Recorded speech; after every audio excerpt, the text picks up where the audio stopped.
नमस्कार, NMF news पर आप सभी का बहुत स्वागत। मैं हूं आपके साथ अभिषेक पुंडीर। भारत और अमेरिका के बीच सब कुछ सही नहीं चल रहा है, ऐसा बयान अमेरिकी राष्ट्रपति डोनाल्ड ट्रंप ने दिया था। डेड इकोनॉमी भारत और रशिया को बता चुके हैं, लेकिन इस डेड इकोनॉमी से आखिरकार ट्रंप बिना एक फूटी कोड़ी लगाए हुए आखिर कितना पैसा कमा रहे हैं, उनकी ऑर्गेनाइजेशन कितना पैसा कमा रही है, उस विषय पर आज चर्चा करेंगे। और आखिर ऐसा हो क्यों रहा है कि बिना निवेश के भारतीयों का पैसा ट्रंप के पास पहुंचाया जा रहा है, जबकि ना वो निवेश कर रहे हैं और ना ही कुछ यहां और काम कर रहे हैं। तो आप जानते होंगे, दरअसल ट्रंप एक रियल एस्टेट के बिजनेसमैन है। बहुत सारे देशों में उनका रियल एस्टेट का कारोबार चलता है, अमेरिका के साथ साथ तमाम ऐसे देश हैं। भारत के भी कई शहरों में रियल एस्टेट का कारोबार चलता है। लेकिन ये जो रियल एस्टेट है या फिर ये जो बिल्डिंग्स, ऊंचे ऊंचे टावर जिनके ऊपर आपने देखा होगा, गुड़गांव में देखा होगा या फिर पुणे में देखा होगा, हैदराबाद में नया प्रोजेक्ट चल रहा है, ट्रंप टावर लिखा हुआ आपको दिखाई देता है। लेकिन असल में ट्रंप इन्हें बनाते नहीं है। ट्रंप की जो ऑर्गेनाइजेशन है, ट्रंप ऑर्गेनाइजेशन, वो इन्हें बनाती नहीं है, इनमें निवेश नहीं करती है, टेक्नोलॉजी नहीं देती है। लेकिन बस जो भारत की कुछ कंपनियां हैं, उन कंपनियों के नाम भी मैं आपको बताऊंगा।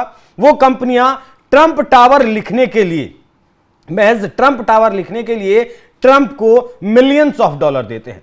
2024 की अगर बात करें तो ट्रंप को $12 मिलियन दिए गए सिर्फ ट्रंप टावर लिखने के लिए अपनी बिल्डिंग के ऊपर। यहां जो इस बिल्डिंग को बनाने में, इस पूरे इंफ्रास्ट्रक्चर को खड़ा करने में पैसा भारतीय लोगों को होता है, टेक्नोलॉजी भारत की होती है, मैन पावर भारत की होती है। लेकिन सिर्फ ट्रंप टावर, क्योंकि ट्रंप टावर की एक साख बनी हुई है इस नाम की, उसे सिर्फ लिखने के लिए मुंबई में जो अभी एक ट्रंप टावर बना है, 2024 में $10 मिलियन अकेले उससे कमाए हैं। कुल मिलाकर लगभग 15,000 करोड़ रुपए अब तक ट्रंप कमा चुके हैं। 2012 में पहली बार ट्रंप ने भारत में अपना कारोबार शुरू किया था। 2013 में ऑफिशियली ट्रंप यहां आए थे। कुछ इंफ्रास्ट्रक्चर एक दो जगह जरूर खड़ा किया है ट्रंप ने, वो भी भारतीयों की मदद से। लेकिन बहुत सारी जगह ऐसी हैं जहां ट्रंप ने कोई निवेश नहीं किया, ₹1 भी नहीं लगाया, और उसके बावजूद भी वो यहां से अपने नाम को इस्तेमाल करने की रॉयल्टी लगातार लेकर जा रहे हैं। $12 मिलियन की कमाई पिछले साल की, और ये जीरो इन्वेस्टमेंट पर खड़ा किया गया पूरा साम्राज्य है।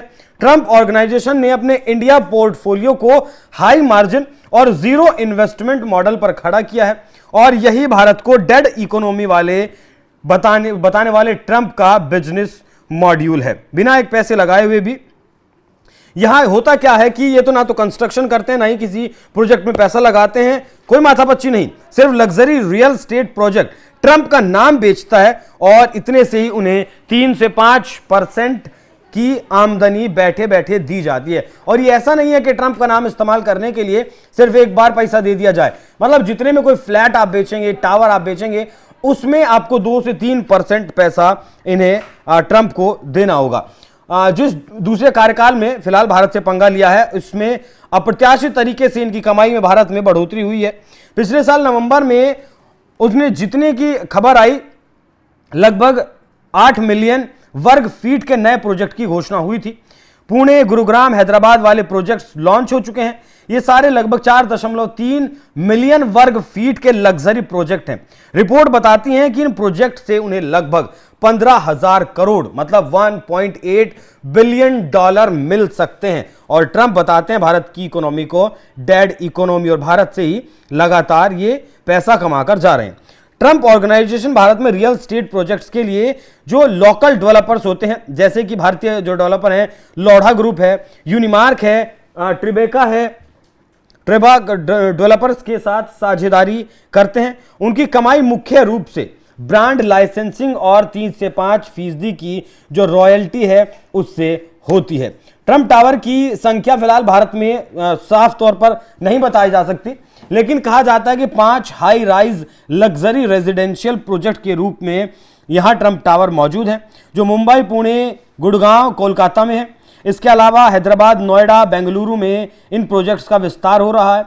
कुल मिलाकर 13 प्रोजेक्ट्स हैं जिन पर काम चल रहा है, लेकिन सभी को ट्रंप टावर के रूप में ब्रांड, कुछ को ट्रंप टावर के रूप में ब्रांड नहीं किया गया है, ऐसा कहा जाता है। $12 मिलियन कमा चुके हैं ट्रंप अब तक 2024 में, 1.8 बिलियन डॉलर की कमाई वो करने वाले हैं, जो प्रोजेक्ट्स उनके हैदराबाद, बेंगलुरु या फिर नोएडा में चल रहे हैं, मतलब जिनकी शुरुआत हो चुकी है, वो प्रोजेक्ट अभी पूरे नहीं हुए हैं।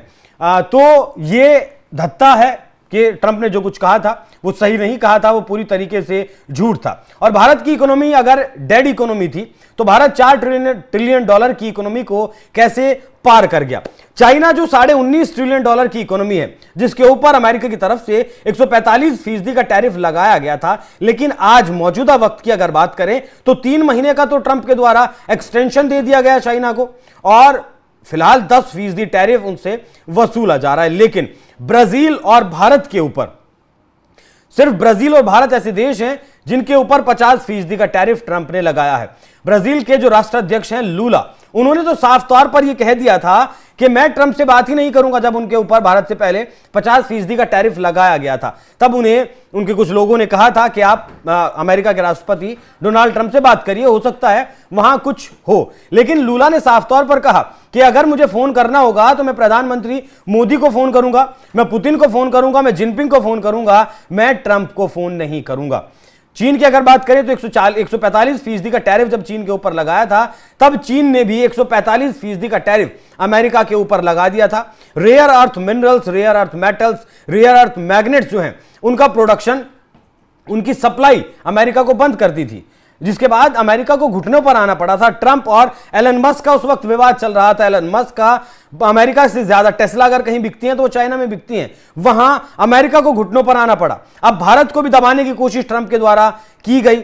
यहां कुछ लोगों का यह भी मानना है कि भारत को जिस तरीके से दबाने की कोशिश की गई, उसका एक सबसे बड़ा कारण ब्रिक्स हो सकता है। ब्रिक्स में जिस तरीके से डी डॉलराइजेशन की बात चल रही है, डॉलर के मुकाबले एक नई करेंसी लाना चाहते हैं ब्रिक्स के जो देश हैं। और ब्रिक्स के जो देश हैं वो इसमें अगर कामयाब होते हैं तो ब्रिक्स के देश दुनिया के 40% जनसंख्या रखते हैं और दुनिया का लगभग 35% जीडीपी वो अपने पास रखते हैं। डॉलर के मुकाबले अगर ब्रिक्स देश ब्रिक्स करेंसी में व्यापार करेंगे, तब अमेरिकी डॉलर का जो प्रभुत्व है वो कहीं नहीं बचेगा। साथ ही ट्रंप जो बार बार डॉलर का जिक्र करते हैं, इससे पहले जब वो राष्ट्रपति भी नहीं थे और ब्रिक्स देश अपनी करेंसी लाने की बात कर रहे थे, तब ही उन्होंने एक ट्वीट कर कहा था कि अगर ब्रिक्स देशों ने ऐसा कुछ करने की कोशिश की तो मैं उनके ऊपर 100% टैरिफ लगाऊंगा। जब वो राष्ट्रपति भी नहीं बने थे, जब सिर्फ चुनावों का प्रचार चल रहा था। और बदकिस्मती लगाइए कि अमेरिका के राष्ट्रपति ट्रंप बन गए, जिसके बाद आज ब्रिक्स के जो देश हैं वो इन हालातों का सामना कर रहे हैं। बाकी प्रधानमंत्री नरेंद्र मोदी एससीओ की बैठक के लिए चाइना जाने वाले हैं। 30 अगस्त से 1 सितंबर तक वो चीन में रहने वाले हैं। हमारे एनएसए अजीत डोभाल रशिया गए और रशिया जाकर उन्होंने ऐलान किया कि रशिया के राष्ट्रपति पुतिन भारत आएंगे। तारीखों का अभी पूरी तरीके से ऐलान नहीं हुआ है, कब आना है कब नहीं आना है। अगले महीने क्वाड का भी सम्मेलन भारत में होना है, जिसमें ऑस्ट्रेलिया, जापान, भारत, अमेरिका हैं। अब अगर भारत, चाइना और रशिया मिल जाते हैं और इनका जो संगठन था RIC, इसे फिर से वो जीवित करते हैं, तब एक तरफ जो क्वाड का सम्मेलन है वो कहीं ना कहीं क्वाड का अस्तित्व खत्म हो जाएगा। बड़ा सवाल यह भी है कि क्वाड के सम्मेलन में क्या डोनाल्ड ट्रंप आएंगे, और अगर आएंगे तो किस मुंह से आएंगे, क्योंकि जिस मोदी को, जिस भारत को दोस्त बताया था ट्रंप ने, आज ट्रंप उसी की पीठ में छुरा घोंपने का काम कर रहे हैं। 50% का टैरिफ लगा चुके हैं और ऐसा कहना है कि अभी यह टैरिफ और ज्यादा बढ़ाया जा सकता है, लगभग 75% यह टैरिफ हो सकता है। भारत पर बहुत ज्यादा फर्क नहीं पड़ेगा, क्योंकि भारत एक 4 ट्रिलियन डॉलर की अर्थव्यवस्था है और हम जो सामान अमेरिका को बेचते हैं वो सिर्फ 80 बिलियन डॉलर का बेचते हैं। तो कहां 4 ट्रिलियन डॉलर और कहां 80 बिलियन डॉलर। भारत की अर्थव्यवस्था पर जरूर थोड़ा बहुत असर, थोड़ा बहुत फर्क पड़ सकता है, लेकिन अगर ट्रंप चाहते हैं कि भारत सिर्फ उन्हीं के व्यापार से चल रहा है तो इस गलतफहमी को निकाल देना चाहिए। बाकी एक तरफ लूला है, एक तरफ प्रधानमंत्री मोदी है, दूसरी तरफ